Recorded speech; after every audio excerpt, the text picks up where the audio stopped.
કેટલી મસ્ત લાગે હા બસ આપણે બરોડા જવું ત્યારે પહેરીશું.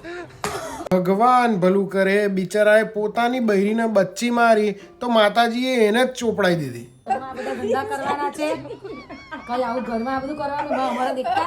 ઘરમાં ના કરે તો બેન ક્યાં અટીરાજી સ્કૂટીની પાછળ બેસીને આવું બધું કરે, અને આવું બહાર જઈને કરશે તો તમારા જ સોસાયટીના કરમચંદો પછી આવીને બધા તમને કહેશે કે તમારા છોકરાને જોયો તો ફલાણાની છોકરીને બચ્ચીઓ મારતો તો. બોલો હા અટીરા ગાડી. ઘરની બહાર નીકળી ના તો ઘરની બહાર નીકળી આ બધા ધંધા આપણે કરવાની જા. વિચારો તમારી સામે કરે છે મોટા બેન તો કરવા દો ને. કેટલો બધો પ્રેમ છે ભલા માણસને એની પત્ની જોડે, અને આવું ઘરમાં કરે એ વસ્તુ સારી છે બેન. તમે તમારા સાસુ જેવું ના કરશો નહીં તો પછી તમારા છોકરાને થાઈલેન્ડ બહુ જવું પડશે.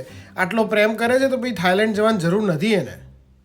ઘરની બહાર બધા સકઈ લાજ શરમ જેવું છે કે નહીં તમારા દુઃખની વાત માન સન્માન ઘરની વાત નહીં કે તારે કર તારે જે કરે ઘરની વાત. હા આ તો બિચારાના ઘરમાંથી બહાર કાઢી મૂકશે. તમે શું મોટા બેન બહાર જઈને ખેલ કર્યા હતા તો પછી આ પેદા થયા હતા? ઘરમાં કરે છે તો કરવા દો ને, કે પછી તમે અનુભવથી બોલો છો કે બહાર જઈને કરવાનું આવું બધું? હે એક તમાચો મારીને ફેંકી કે બાપો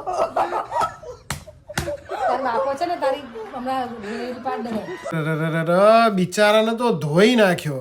આ ગુજરાતી માસીઓને એમના છોકરાનું બધું બહાર જ કેમ કરાવવું છે? અલા ભાઈ ઘરમાં કરવા દો ને. તમારું ઘર શેન માટે રાખ્યું છે? સાસ બી કભી બહુથી જોવા માટે? આવું બધું ના કરો બેન. બિચારો ઘરમાં કરે છે તો તારી ઘરની લાજ ઘરમાં જ રહે. ડાયો છે છોકરો તમારો, ઠોક ઠોક ના કરો નહીં તો બહાર જઈને બધું કરવા માંડશે ને તો બધી ટ્રીપો ચાલુ થઈ જશે અબ્રોડની. સમજ્યા? બિચારો પ્રેમ કરે છે પેલીને કરવા દો. ડાયો છોકરો છે બરાબર. અને તમે જોનારા યાદ રાખજો, છોકરાઓ ઘરમાં આવું બધું કરે તો તમારે દેખતા કરતા હોય તો બહુ જ સારી વસ્તુ કહેવાય કે તમને એટલો પ્રેમ કરે છે ને તમારી પર વિશ્વાસ એટલો રાખે છે. આવું આખો દાડો ઠોકી ઠોકીને બહાર કાઢી ના મૂકતા, નહીંતર પછી તમે જ જઈને કહેશો હા હા મારો છોકરો તો પેલીનો થઈ ગયો. ખબર પડી? ચાલો આવજો.